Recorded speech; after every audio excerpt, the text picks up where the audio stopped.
With that, I'd like to introduce the fourth speaker of the session, and that's Pierre Trudeau. Pierre is president and CTO in Positron, and similar to Helge, Pierre will make the point of what is happening after the fiber demarcation point in optical networks. So I'm looking for an interesting presentation here as well. So with that, the floor is yours, Pierre. If you unmute. Sorry. So a little bit like the previous presentation, we're looking at how to get the most out of the in-building coax cabling. So we'll cover a little bit a different approach, somewhat complementary to MoCA, that is called G.hn, but we'll focus more on what it means to really integrate with XGS-PON that was covered in the previous set of sessions. So the idea is to turn copper into glass, and it's reconsidering how we can do fiber to the extension point solutions with G.hn. So we'll cover a little bit of FTTP EP, and since I just covered it in some extent, I'll go quick there and focus more on how do we blend the XGS-PON world and the G.hn world, what it is on copper or coax, because I think the G.hn does prove that gigabit and multi-gigabit on copper on telephone pairs is still definitely a real solution.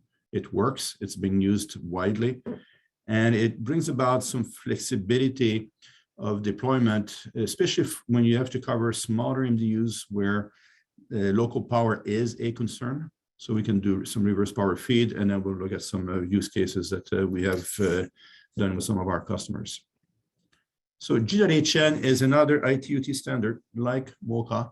It's the G9660 family, and it was ratified, well, now 6 years ago, to do a PHY rate of 2 gigabits and an effective data rate of 1.7 gigabits aggregate. So the way to maximize the use of that bandwidth is to really build it or add it to a non-blocking switched Ethernet core.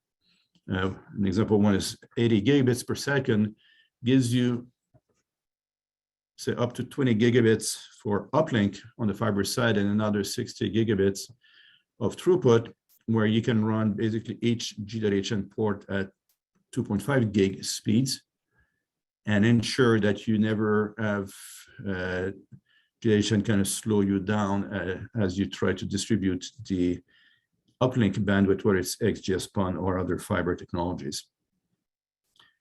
It does support a dynamic transmit allocation.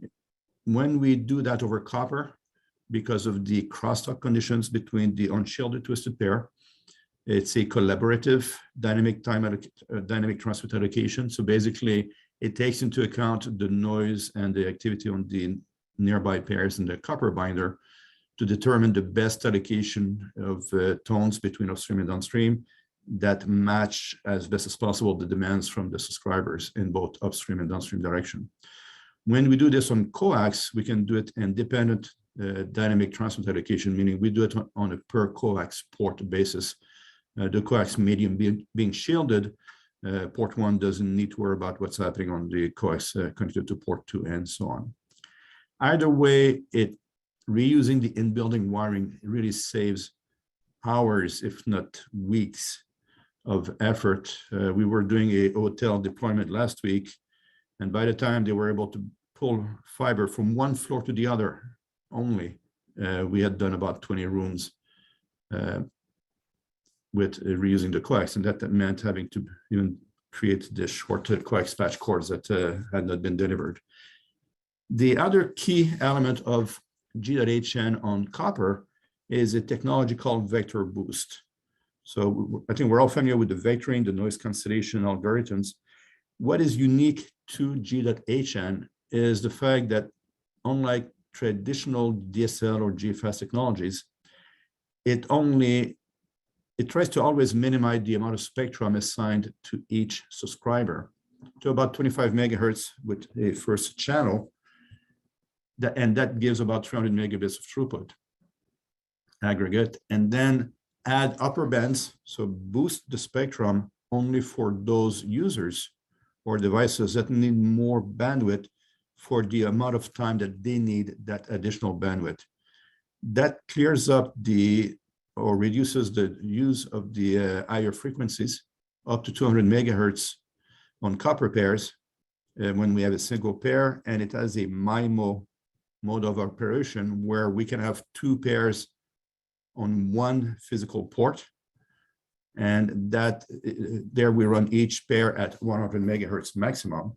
So using lower frequency range, much lower than MoCA is doing on Coax, and we use some frequencies for Coax operation, so 5 to 200 megahertz, gives us far more distance. So just for example, on two copper pairs, a gigabit service can be delivered at 800 feet or about 250 meters. If we do that on our G6 Coax, we'll be able to do that at 800 meters.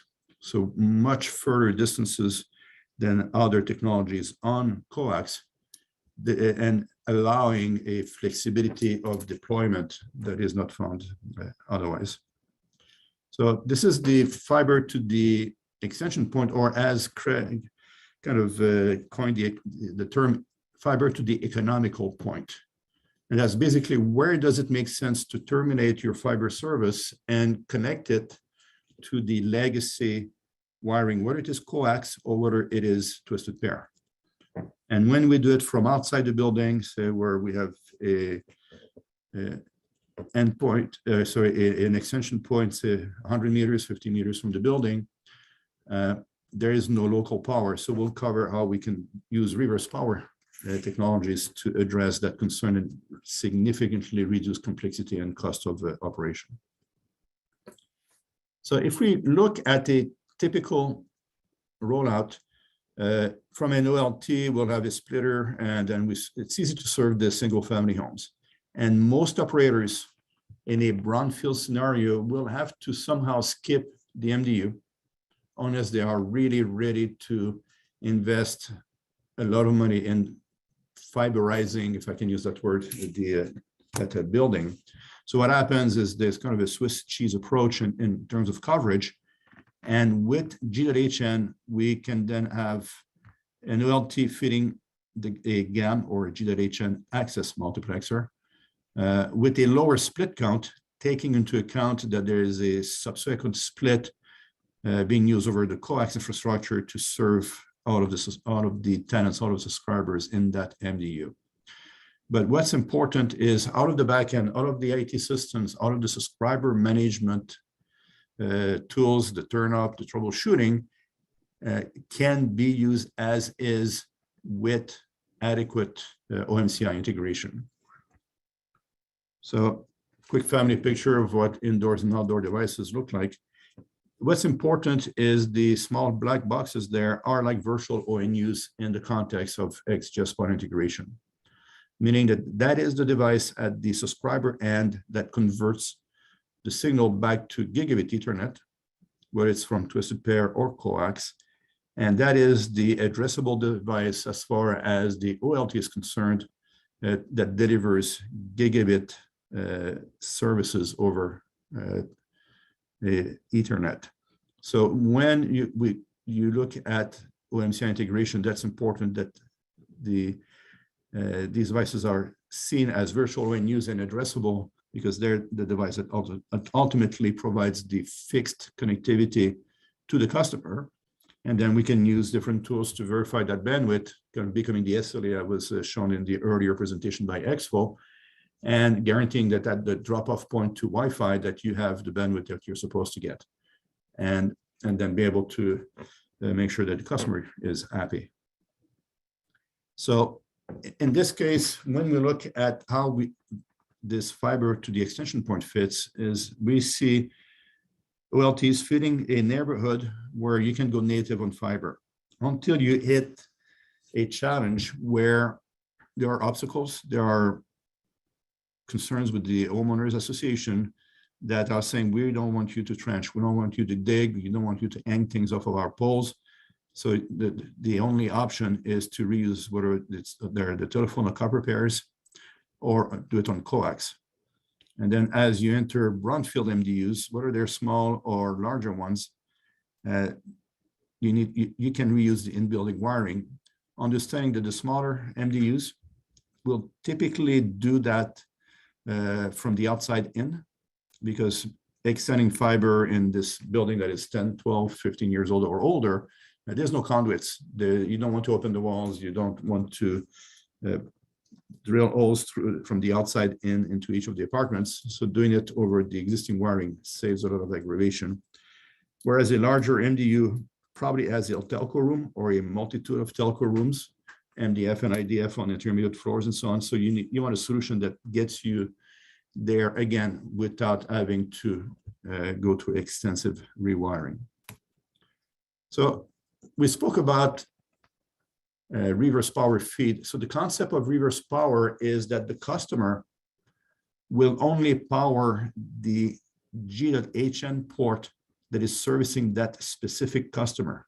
So you don't, as a subscriber, you do not provide power to your neighbors. You only provide enough power for the services that you are using.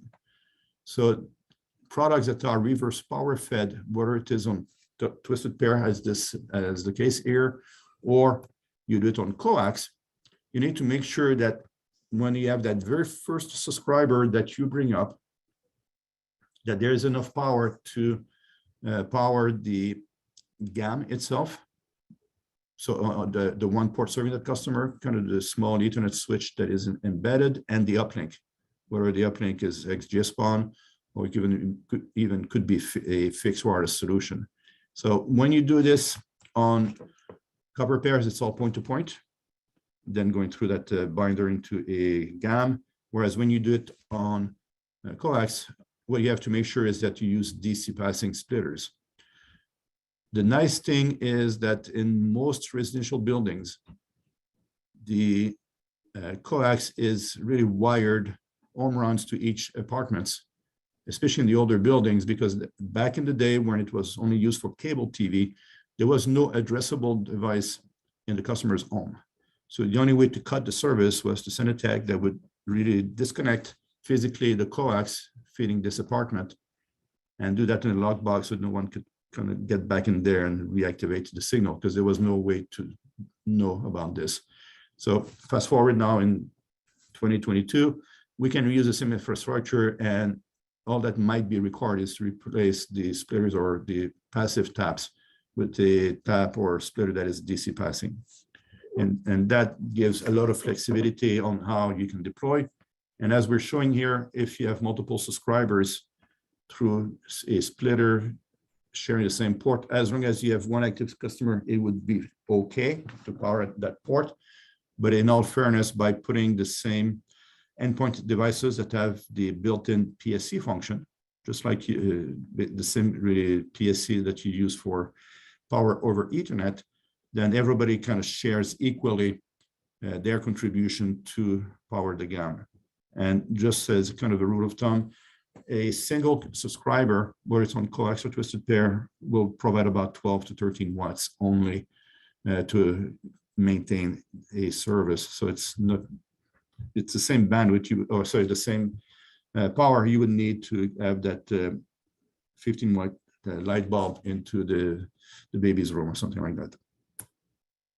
So if we look at G.hn in action, so really some real life business cases. So if we look at bringing broadband up to 10 gig into a larger MDU using Coax, we have seen easily 55 to 65% cost savings when compared to fiber to the door. And in some cases, we've seen it as high as 80% cost savings for some of the more complex legacy buildings.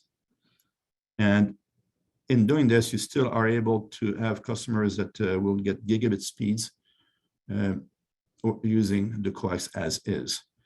The beauty of G.hn on Coax is because it uses only up to 200 megahertz, it can easily share the Coax with the legacy cable TV feeds, especially in the case where you have a building where you want to transition away from cable TV to IPTV, but you need some time to be able to do this transition. And we've seen that in hotels where they may have hotels with thousands of rooms, and it will take them some time to go and install the new set-top boxes or update or change the TV set.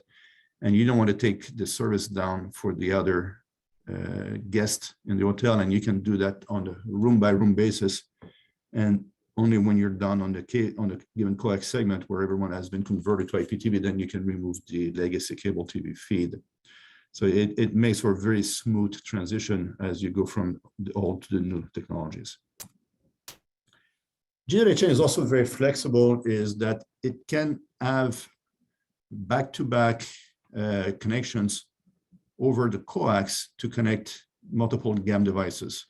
So it's not only the case where you have a OLT that can only feed ONUs, or where you have DSL that had a DSLAM and then the CPEs. G.hn can be redefined where a port is usually a domain master. So that's the one that feeds all of the CPEs. But when you have two GAM devices back to back, you can have them use either the coax or the twisted pair as a backbone to further extend whatever gigabit feeds you get into the network. And we can also blend it, combining fixed wireless with fiber in neighborhoods where deploying the fiber is not going to happen for any time soon. Again, because of complexity, because of budget, because of marketing strategies, and doing a hybrid design between a radio overlay that feeds one or multiple G.hn access multiplexers. You can now reuse the existing copper or coax in the subdivision or in the garden style project and still deliver gigabit speeds to all of the subscribers. And finally, in hospitality, there are still a lot of hotels that probably 25–30% of them at least that rely on VDSL2 or DOCSIS. And that's when you're on the road and you're lucky if you get 25 meg down and a few megabits up, which makes your Zoom or Teams experience pretty dodgy. You may get lucky and everything is okay. Otherwise, you have this critical customer meeting and then this system lets you down. So by migrating to gigabit speeds to the rooms, now being able to leverage Wi-Fi 6 and all the great things that that enables, it's fantastic for the guest room, but it can kill the budget for the hotels, where it's easily $600 to $800 per guest room. And G.hn will do that at no more than 20% of the cost of fiber, and probably even less, depending on the type of property. So today we have a lot of flexibility on how we can deliver gigabit speeds. And there's been a lot of talk about when do we actually need 10 gigabit all the way to the customer, and it's around the corner. So G.hn had Wave 3 or Amendment 3 ratified 2 years ago in 2020, in March of 2020. And we anticipate we will see the chipsets probably late 2023, early 2024. On coax, it will use up to 1.2 gigahertz of bandwidth, so very similar to what MoCA does, but using a lower range of frequencies, and that will deliver 10 gigabits symmetrical. What's interesting is it will use up to 500 megahertz on twisted pair, again, unshielded category 3 wiring, so it's not Cat 6e type of wiring, and there it will be able to achieve 5 gigabit speeds with some enhancements to the vector boost algorithms to take into account the higher number of bands that will be available. So there's a lot of life left, even on twisted pair. There's a lot of life left on coax, obviously, and they are both great companion technologies to fiber deployments. So quickly, if you're looking at a gigabit fiber extension, you really need to look at G.hn because it's flexible. It gives you the same features, whether it's on copper or coax cable. It supports reverse power feed that we don't see with some other technologies. And it has far better reach than what MoCA or GFast are able to achieve. And then you have this daisy chain operation where the legacy wiring can become a backbone. We see that mostly in resorts area or garden style projects where fiber cannot be used as a backbone. So thank you very much.